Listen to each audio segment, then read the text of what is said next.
Welcome back to the True Myth Podcast. I am Adam Nettesheim, and I am here with my very special guest.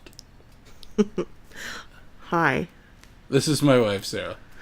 Nice to meet you. Or, I don't know. What do you say? Yeah, you can say nice to meet you. They can't say it back. How rude. I suppose if there's a comment section, then they could say nice to meet you too. Yes, it's lovely to meet you all. All 5 of you. I don't know. How dare you, madam? My podcast is very... Yeah. 5 is actually probably pretty generous. Are you going to listen to it? Yeah. Oh, okay. So that's 1. Oh, stop. And I'll probably listen to it while we're editing. And Mom might have it on just out of loyalty. And maybe our children will listen to it one day. Yes. At least this part. There's 5. There we go. So we are recording this late in the evening. The kids have been in bed for a little bit, and over the past 2 evenings, we've found ourselves able and made the decision to enjoy some shows. Yeah, and we haven't been able to do that for quite some time, so it's been nice. Yeah, well, able might be the wrong word, but we haven't found it within us to to dedicate the time. You know, with the younger kids, sometimes it just seems easier to collapse in bed and maybe have something on the tablet, but nothing that you really have to pay attention to. Something you've seen over and over and over again. But recently, we've actually watched a couple of interesting shows that we kind of wanted to chat about. Yeah.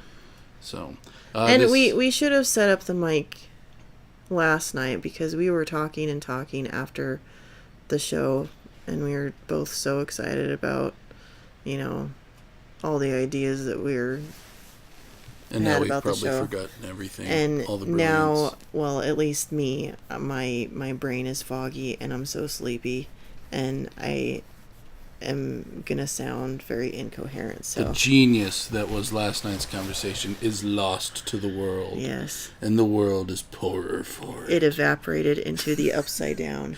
Speaking of upside down. Oh, yeah, we never did say what we wanted to talk about. So this episode is brought to you by Netflix. They have no financial stake in this podcast, but that's how we've been watching the shows that we're going to talk about. So we have been watching the phenomenon that is Stranger Things. And we watched it mostly apart because you got a chance to watch it. Oh yeah, I binge watched it over the course of a day. It took me one day to blast through all 8 episodes. And I thought, you know what, this is a show that looks interesting to me. It looks interesting to Sarah. Tell you what, I'll wait until we can watch it together. And then Sarah says, "Oh, I already watched it." All of it. And so I caught up while I was working and watched like the first 3/4 of the episodes, and then we watched the final 2.5 last night. Yes. And really enjoyed it. And just thought it was interesting. Thought it was a really, really well done show. It's a nostalgic show. Yeah, I like that it's set in the 80s.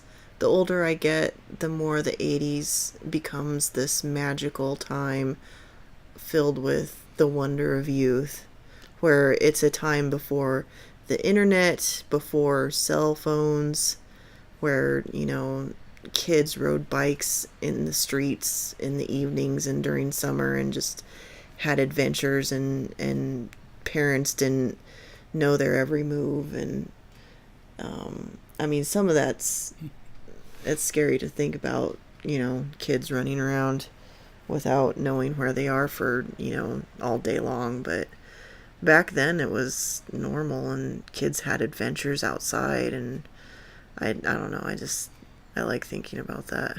Yeah. So were the 80s a magical time, or is it just because you were a child in the 80s that you look back on that fondly, whereas say you were 10 years older, you would think of the 70s that way, or 10 years younger, you would think of the 90s that way. I think partly it's the era you grow up in is the one that you think back on fondly, because everybody always says things were easier back then. Well, of course they were, because you were a kid and you didn't have any responsibilities. And that's, whatever decade you grew up in is the one you think about. But I enjoy, like I said, the 80s because it's a magical time before the information overload that we tend to have today. So information is a bad thing. No. Sarah wants everyone to be stupid. No, but... and not know things. Information is not a bad thing, but it depends on what kind of information you're filling your space with. Sure. The internet allows good ideas to be transmitted quickly and across the entire world. It also allows bad ideas. Yeah. Perhaps they will judge this podcast as one of those bad ideas that. But I mean, you can. I mean, the internet is a fantastic tool. I mean, you can learn brain surgery if you wanted to. I don't want my brain surgery. Yeah, you don't want to have brain surgery done by somebody who got their degree online. No, that's true. But that doesn't... Do you remember that episode of Bob's Burgers where he cuts his finger Yeah. and he goes in to get stitches, and it's the doctor's first day and he's clearly watching a YouTube video of how to do stitches. Yeah. So, I mean, there's good and bad to that. But, I mean, you can find how to do anything on the internet. Mm-hmm. And I think that is... And the open forum that is YouTube is also fantastic. And just not only YouTube, but, articles that people write, Wikipedia. Some people have bad things to say about Wikipedia. And, it's the open forum that anybody can contribute to. And so there's misinformation. But there's also a lot of wealth of good information out there. Well, it's like this podcast in a sense, like, we did not have to run this podcast by anybody. Right. Before posting. We don't have corporate sponsors. Right. We don't have a network that we're going through. We're just yakking into a microphone in our family room, and then we're going to put it out there. And people may or may not listen to it. Right. And there's no... there's no barriers in the way of this getting out there. And that can be a good thing or a bad thing. Maybe this episode would have benefited from a corporate sponsor saying, this wasn't quite correct or whatever. Right. Or I mean, also, there's we can say things that right. There's good and bad. Benefit. There's good and bad for that. The way that is, I mean, you get little gems of genius out there because it's open source and anybody can put anything out there, and every once in a while you get these amazing, beautiful gems of creativity and story, but they're a lot of times hidden among the dross of just inane prattle like this podcast. And this is our first time on the show, and we're not even 10 minutes into it. No, whatever. This podcast has had some really, really good things said in it, and not this episode. Not this episode, but it's worse when you're like, oh, that's terrible. Oh, no, I'm just kidding. No, it's absolutely wonderful. And you go over the top the other way, and then I'm like, oh. No, I didn't say it was genius. I said it had some good things to say.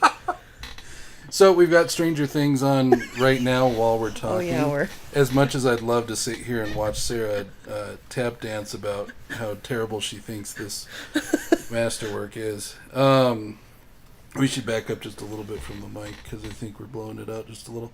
Got the first episode on right now, and the AV Club is meeting. And the thing that put me, like, I was born in 84, so I was born a year after this show takes place, because it takes place in 83. But the AV Club is on their ham radio for the first time in the first episode. And the thing that, aside from the music, the thing that put me really nostalgic was the blue and white headphones that they had in the AV room, because I remember those so well for whatever reason from elementary school. And like the old, computers where you could play Oregon Trail and yada yada. Anyways, so nostalgia. There's an interesting thing happening in this span of time that I don't think... Well, I don't know. It doesn't seem like it happens a lot. Where, we grew up playing things like Mario. We grew up enjoying things, and our kids are able to access those same things. Mm-hmm. Like, there's... Things go so fast... But then there's also this market for nostalgia things. Yeah. And Stranger Things is playing into that. And yet, it's not just a show that says, wouldn't it be great? Or weren't the 80s great, everybody? It's not just nostalgia for nostalgia's sake. It's not just, hey, remember the Goonies? Wasn't that fun? It's actually a good unique story, I think. Mm-hmm. Sarah didn't cross into another dimension or anything. She said, while she was drinking from a cup. That's why she was echoey. She didn't go to the other side. To the upside down. If you haven't watched the episodes of Stranger Things, you may or may not want to continue listening, because we're probably not going to have the wherewithal to say spoiler alert. So just assume that there's going to be spoilers in this, and yeah. And so if you needed more incentive to turn this episode off and turn off this podcast, there you go. Nostalgia is an interesting thing. It can give you a fondness for the past that makes you maybe even forget about the negative things, and makes you, just kind of enjoy the plot. I don't know, like looking through the rearview mirror. Yeah.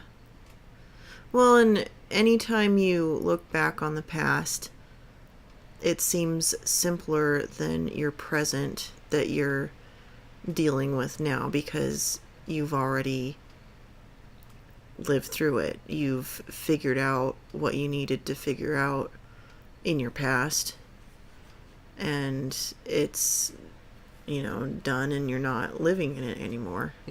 And so a lot of it seems simpler, because you can look back and say, oh yeah, that's how you do this or that. Well, but I don't think everything about the past is rose-colored glasses and no, nostalgic. I think that's not what I'm saying necessarily. I'm just saying that your past is done. It's a memory. Memories are very different than the situations you're in now. Sure. Oh, side note on Stranger Things. I thought the kids that were cast in this movie did an amazing job. Really good, yeah. Especially the girl who plays the character 11. Just her, she doesn't have many lines, but her facial expressions and her micro expressions are really, really good. Well, and I mean, her face is, by the character's nature, it's supposed to be like not expressive and yet very expressive at the same time. Yeah. Like her eyebrows don't shoot to the top of her hairline, and her face doesn't get wide and whatever. And yet you watch her eyes and you watch the corners of her mouth, and she's a brilliant little actress. Yeah. She's great. And yeah, all the kids really, really did a great job. I don't know. I really enjoyed the show. So what do you like about the show? What? I thought the story was interesting. The way, it's not overdone. It's only 8 episodes, an hour long each, about. But do you think if they make a season 2 that would be?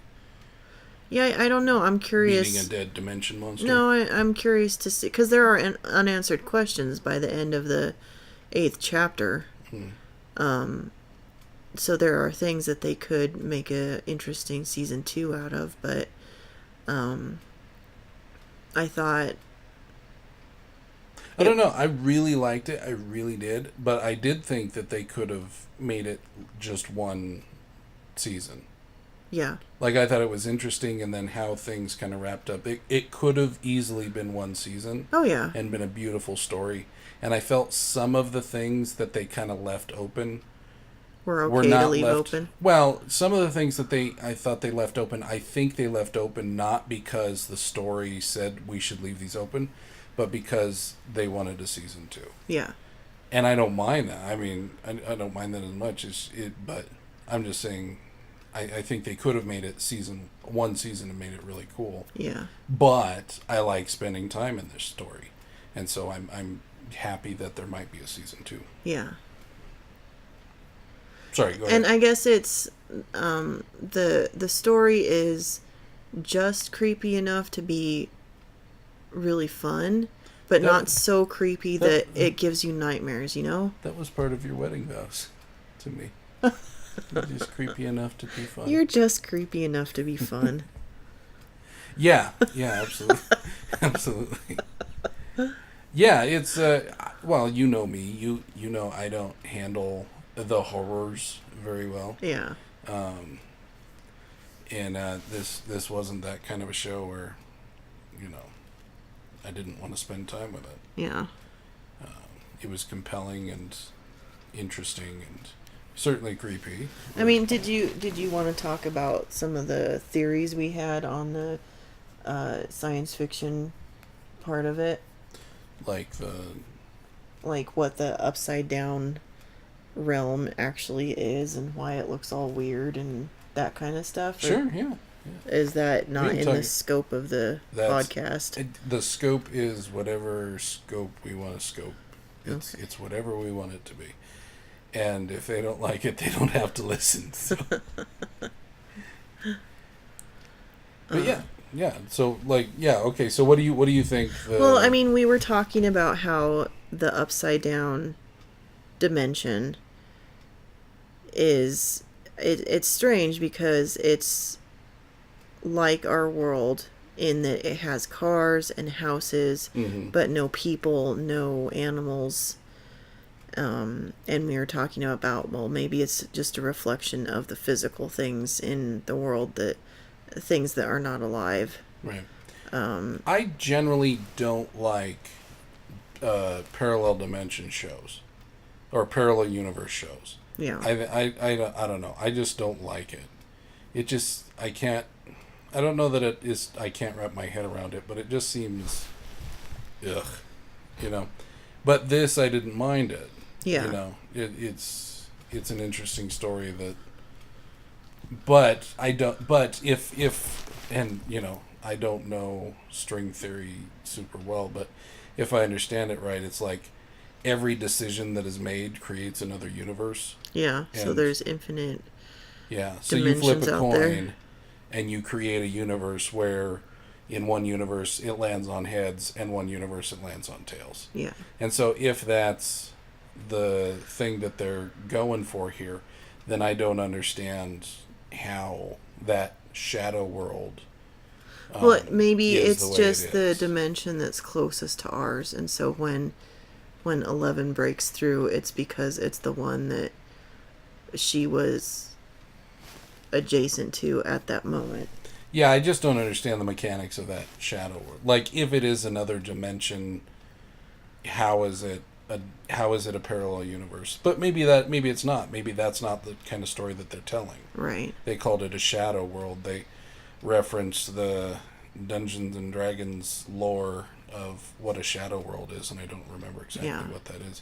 It reminded me of how C.S. Lewis describes hell in The Great Divorce. Like, really, I mean, there's buses and there's houses and everything, but everything's bleak and shadowy. Yeah. There's no people in the shadow world, and like my thing with the shadow world is like if it's like the main character's house and their street and everything else and their cars and everything are exactly the same in the shadow world, is the creepy monster a shadow reflection of a human. Yeah. And then what does that say, you know? And why is there only one monster thing? Sure, yeah. Is yeah. it a shadow of all of humanity? And that collectively is what we are? That's kind of a sad thought. Well, in the C.S. Lewis describes like the bad things, like you take the good things or you take the bad things of who you are, and then you say that that's going to progress worse or better at the same rate, you know, to the end of your life. And you know, people get bad and worse, and that's 80 years. Well, you can get pretty bad, but imagine that slope, you know, for 1,000,000 years, and you will either at the end of it be a being so beautiful that if you saw yourself as that being right now, you would be tempted to worship it. Yeah. Or you would be a being so foul that you just couldn't comprehend how horrific Right. you were at that continual decline. I'm not at all saying that that's the intent of these filmmakers. I'm just saying that it reminded me of The Great Divorce. Yeah. And I mean that's such a compelling thought that, you know, you have your starting point in a decision, and if you deviate just slightly, you think about years down the road. I mean, deviate slightly from what you know is right and good. Mm. And if you keep with that deviation, the longer time goes on, the farther away you get from the perfect plan A, if you want to call it that. Mm. And that's, you know, by the time you get to the end of your life, you're so far from where that starting point was that you can't even imagine, like, you can't just you can't comprehend how you got there, because Sure. it's, Sure. you know. Well, I think the theme of in Stranger Things, and then we also watched the show The Little Prince, which is on Netflix, and it made me think of things like Peter Pan, and you know, just the idea of childhood being this wonderful idealistic place, and then when you grow up, It's gray and dull, and yeah, you get further from the childlikeness, lacking color and interest, and just yeah. And so, sorry for the creaking. Those are not my bones. That's the stool that the mic is on. That's not my brain trying to think. Oh wait, maybe it is. The Little Prince was interesting. It definitely has a foreign flair, but yeah, it was. Yeah, what I was enjoyed that. what I like about those kind of movies is, because I feel that I'm kind of stuck in that grown-up world where things are kind of drab and gray because of the huge responsibilities I feel I have, like with raising kids and trying to figure out how to do that when I don't feel like I'm equipped to be a grown-up myself, and just the weight of that kind of turns my eyes away from the fun, beautiful things that are out there in life that kids tend to see that grown-ups don't, because they're not distracted by the responsibility. Well, yeah, Grayson runs after, you know, something. He's like, oh, this is so cool. And we're like, don't touch that. You don't know where it's been. Yeah. Or, you know, to him, a door swinging open and closed is just as fascinating as fireworks. Yeah. Oh, is it G.K. Chesterton that says, like, a 7-year-old, what if you tell us, something about if you tell a 7-year-old that behind the door is a dragon, he's going to be fascinated with the door. Yeah. But if you tell a 3-year-old is just fascinated by the door. Yeah. Like the door opens and closes, and that is just amazing. Yeah. And if you think about life and everything around us, it really is amazing. Yeah. But we're so used to it. Like Louis C.K. did a bit where he was like talking about how he was on an airplane, and the stewardess comes out and says, "Oh, our airplane now offers Wi-Fi." And it was back when this was a new thing. Yeah. And everyone gets out their devices. And then the stewardess has to come out, 30 seconds later and say, "I'm sorry, there's been a problem with the unit. It'll be down for a little bit." And the guy next to him says, "Oh, this is garbage." And Louis C.K. just couldn't fathom the fact that this guy felt entitled about something he didn't even know existed 30 seconds ago. And then he's like, "Do you not realize that you are sitting in a chair in the sky? You are in the sky right now, flying in your chair, and you feel grumpy and entitled about, the airplane not having Wi-Fi." Yeah, the airplane not having Wi-Fi. I mean, everything is amazing, and he says everything is amazing, and nobody is happy.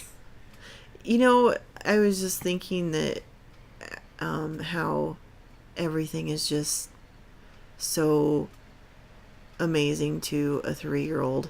Mm-hmm. And everything is just a surprise, and everything is just the most wonderful thing ever, mm-hmm. or the most scary thing ever, or the most horrible thing ever. And it's just an existence of extremes. Mm-hmm. No wonder 3-year-olds are crazy.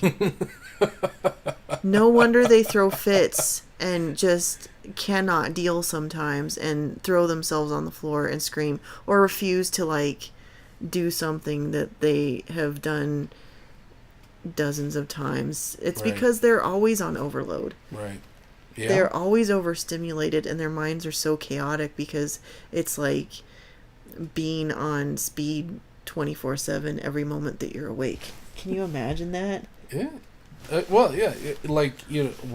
Our kid, it's like, why is he acting like this is the worst thing that's ever happened to him? Well, it probably is the worst. Yeah. The worst thing that's ever happened to him is that his toy fell in the toilet or whatever. Yeah. That is the most catastrophic thing that he can even fathom at this point. Yeah.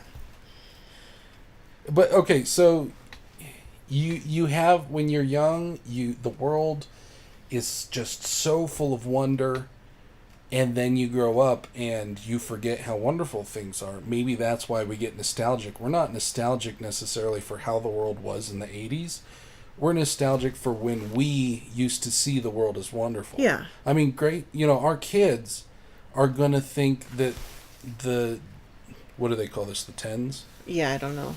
Well, yeah, and that's why they're going to be nostalgic about this decade. Like what I said, that you're going to be nostalgic for whatever decade your childhood was in. Mm-hmm. But I think it has more to do not with the decade itself, but right. just about being in a state where you're receptive to all those the wonder magically beautiful, of life. Yeah. incredible things that are all around you. I mean, we're sitting down here in our family room, and if we really took time to look at how incredible things are just around us. Yeah. I mean, the amount of people that were involved in making this computer mouse. Yeah. Would blow your mind, man. It would blow your mind. So, do you think there's any spiritual tie-ins in Stranger Things? Well, yeah. I mean, I wouldn't suggest that the creators had that in mind. Welcome back to our fun chat. We had some technical issues, fun things, and then miracles were happening, and it's a really nice miracle that we didn't lose the audio file, because you would have been deprived of that half hour of genius banter. So your question was, is there anything... Did you find any spiritual tie-ins in Stranger Things? So you have this... She's not like an alien. She's not from another dimension, but she's definitely not a part of the regular world. So you have this essentially savior come in to normal life, and she sacrificially defeats the dark forces that have come into the world, by giving herself up, by dying, and that destroys the evil that's come in. Her name is 11. They shortened it to L. L being another name that people have used for God. Community, I think, is another theme of the show. You've got, essentially these misfits that have developed a community and rely on each other and need each other and contribute to the defeating of the dark forces, with their own unique gifts and personalities and interesting things, and not like, we fit perfectly. No, it's, in their, it's just being together and being there for each other. It's not because they're perfect in one way or another. It's kind of interesting how this is kind of tying it into Lord of the Rings, but how in Lord of the Rings, it's the smallest people, the meanest people, who mean as in like most basic people, who ultimately have the task of doing the impossible. Yeah. In Stranger Things, it's the kids who ultimately are the only ones who can bring Elle where she needs to be to destroy the monster. And she trusts them. She goes to the children rather than to those who might be equipped with weapons or resources to help her. She goes to the children. And the teenagers did their part. They wounded the creature. Mm-hmm. The grown-ups did their part. They rescued the boy. I did like that. I did like that every group got to contribute. That it wasn't just, the children are going to save the adults. No, the kids are kids. Yeah. And the kids were able to do a lot, like incredible stuff. But they were also children. Right. And the adults did have to do things and go places that the kids couldn't go. Yeah. And yet, it was the children and their childlikeness that, I mean, the insanity of the Winona Ryder character speaking to Christmas lights. Yeah. That's a very childlike thing, yeah. And, I mean, Christ calls us to be childlike. Yeah. If you are, you'll never see the kingdom of heaven if you're not like one of these little children. Yeah. That's not a call to exist in diapers and throw fits. Well, and you were talking about the difference between being childlike and childish. Right. What do you think that difference is? I think being childish is the same thing as being selfish. Mm. Like you want what you want, and you're not really thinking of the people around you. Being childlike is having that faith that doesn't question, or the wonder of the world. The how kids can get so mad at their friends and yell and fight and whatever, but then the next moment they're best friends again. Yeah, very forgiving. Yeah, they're not holding on to grudges. They forgive and forget like nothing ever happened. And I think that's the difference. I heard so the artist behind the Slugs and Bugs records, Randall Goodgame, he did a talk where he kind of parsed the difference between, he kind of talked about this, and one of the things that he says is, we ascribe all these noble characteristics to children. They're forgiving, they're playful. They're in awe of the world around them. But children are also, needy and grumpy and selfish and things like that.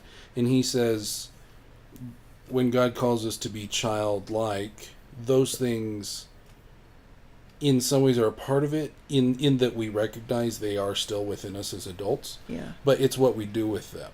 We take those to Him. We you don't throw a fit on others, but you go to God and you say, I kind of feel like throwing a fit. You bring your weaknesses to Him, and then you also turn the wonder of the childlikeness towards Him, but also to the world around you and everything that He's made and all the beautiful people and things like that. Yeah. So I thought that was an interesting point he made. So I liked that this show. It was like the adults were wounded, the adults were broken, but most of the adults weren't bad. Right. I mean, there are bad adults, and there are bad kids too. You have the bullies who pull a switchblade. Right. Like, is that a thing? Just these, kids like, I'm gonna cut you. Well, and that's in this setting, in this, That was another thing we were talking about. This is a tangent, but none of those. This is, back in the 80s, it was, kids had more experience with things like knives and guns, especially if you lived, out in the country or whatever. It wasn't such a big deal to go hunting and use a gun, or to go out in a field and shoot some cans off a fence. And, you had that experience with a gun. You also knew what guns do. So when kids played with guns, less tragedies happened because they had that experience. When kids played with knives back then, they had that experience and they essentially knew more what they were doing. But nowadays, kids are very protected and very, guns are not a part of their lives. Typically, knives are not a part of their lives. We don't let our kids play with that stuff because it's dangerous. So they don't have the experience. And so when a kid does get a hold of a gun or a knife, bad things tend to happen because it's an unknown, it's a mystery, they have no experience. And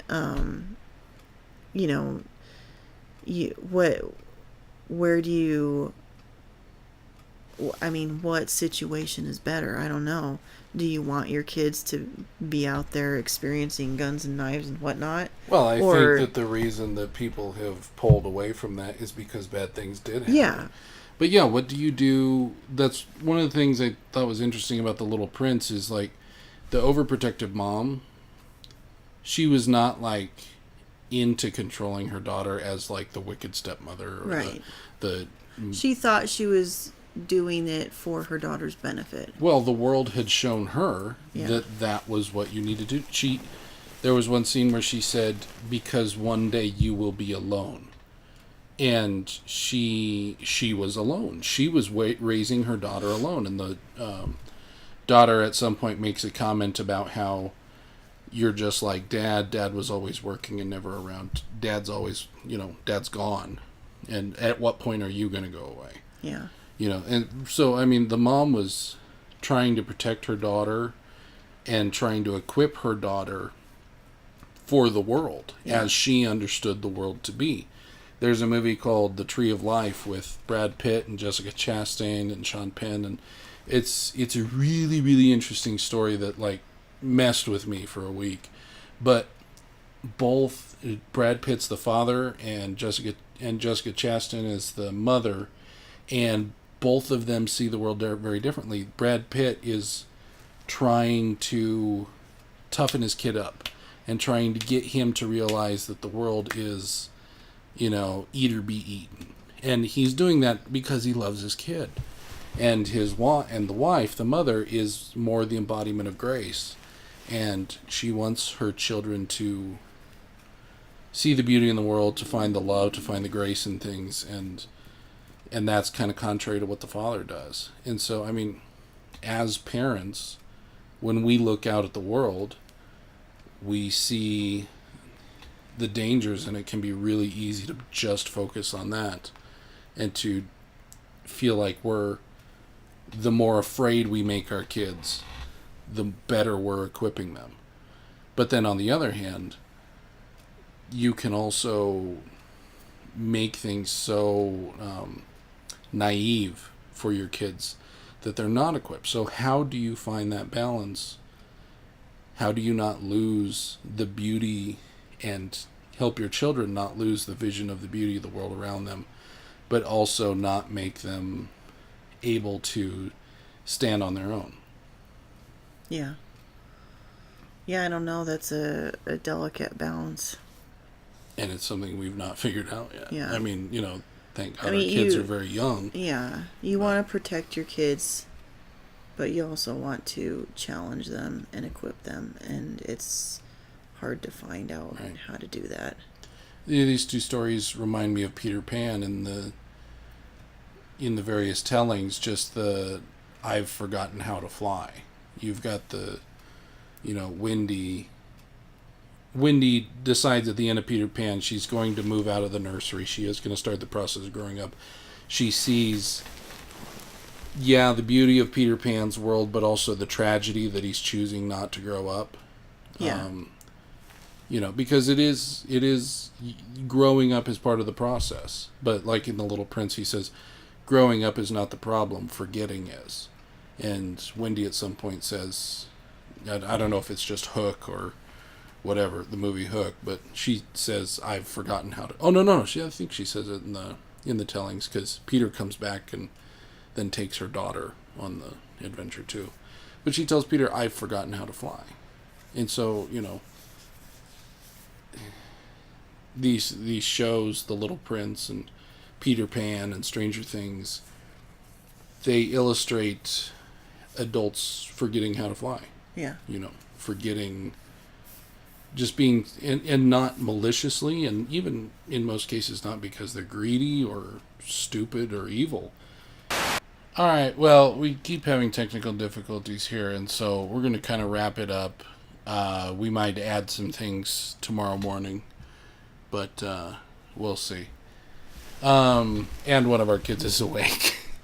So it's some really interesting shows, really interesting themes, and kind of the overarching thing of what sticks out to us as parents is childlikeness versus childishness. Well, no, just how to keep that childlikeness in our own lives. Right. Well, and I think nostalgia is an interesting example. Nostalgia focuses on... Sometimes it focuses on things, and I think it would be very childish to excuse. But nostalgia, being drawn to things that are childlike, is different, I guess. Maybe I guess for me, the value of recapturing things of my childhood would be, or the valuable things that I would want to recapture are looking at the world in wonder, and being able to relate to my kids as they are now, and kind of being able to more understand why they do the crazy things they do. And to what extent were the crazy ones for not doing it that way? Right. For not being amazed at a bumblebee or whatever. Yeah. And for not stopping to jump in the puddles. And I mean, I remember having a thought when I was a kid that I don't want to be boring like adults were. I wanted to have fun all the time like I did when I was a kid. Right. And I've become the adult that I didn't want to be when, we're the Darth Vader of, And that's what I want. That's what I take away from, I guess, these shows, is the wonder of childhood and the beautiful things that are in this world, and how I want to balance letting my children experience that beauty and hold on to that beauty as they grow up, but also, and with the, overprotecting your kids thing, finding that balance between letting them go through challenges and experiences and learning things, and balance that with, keeping them safe and secure and whatnot, and finding that fine line between the two that is the most enriching for them. Sure. Well, I think we've solved all our parenting problems. Yeah, we're now gonna not make any more mistakes. Thanks, television. We are now just gonna be the best parents that have ever been seen on the face of this earth. This podcast is like the phoenix. We will be the best parents in this dimension and all other dimensions out there. No, maybe that should be of some comfort, that if we're bad parents in this dimension, there is some other dimension out there where we're like the most brilliant that we haven't parents. Figured out. Yeah. That's parallel Adam's job to figure this out. That's what I'm going to start. Like, hey, Adam, can you do the laundry? Parallel Adam already did it in the other dimension. Oh, she didn't laugh at that at all. That's because I never asked you to do the laundry. I know. I'm going to cut that. It's going out. That's fine. No one can know that I struggled to... Anyway. This was fun. This was fun. I like chitty-chatting with you. Thank you for allowing me to be a guest on your illustrious podcast. Prestigious. Yes, well, you are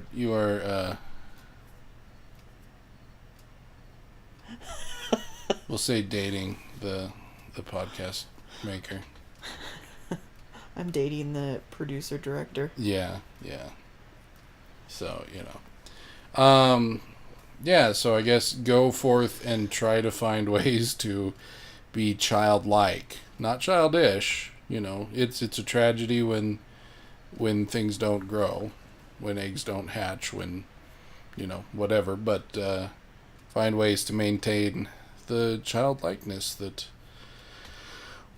we all benefit from. Yeah, it seemed like a good thing to do. So, any final thoughts or connections or? No, that was my thing you final... want to squeeze in about Stranger Things, or? I just, the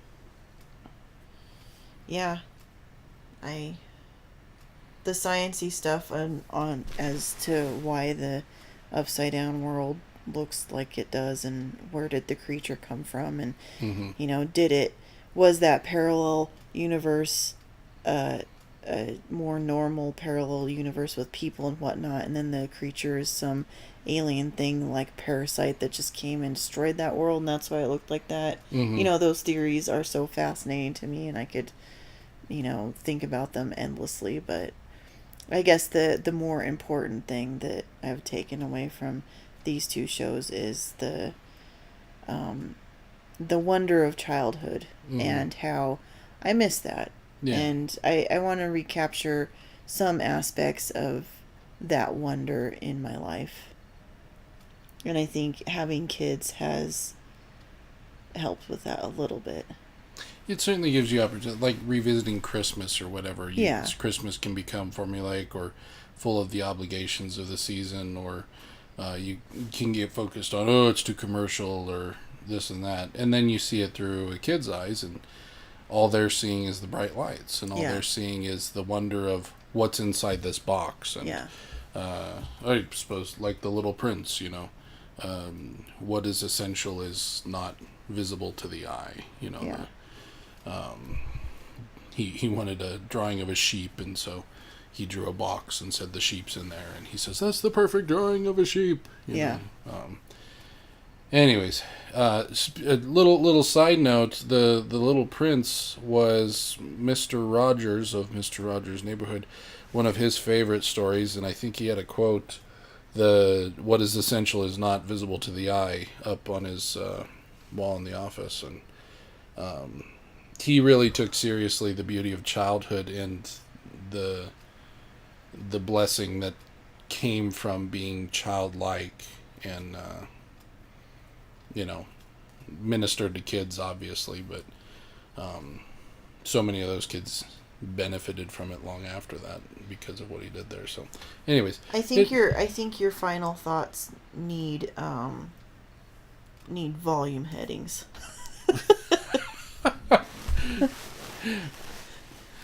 Adam's Final Thoughts, Volume 1.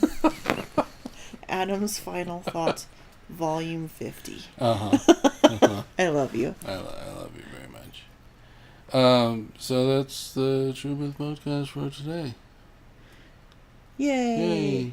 I don't have a clever wrap-up. Do you have titles for these podcasts? Like, what's this one going to be? I don't know. Stranger Things, Stranger Little Princes, Stranger Danger. Yeah. Strange Little Princes. I think that. Strange. Yeah. Okay. Well, we'll come up with something. Just something witty, something catchy, something We need to wrap this up. Yeah, it's just all getting right. weird. Thank you for sticking it out this far. Goodbye. I'm so grumpy in the morning. Oh yeah.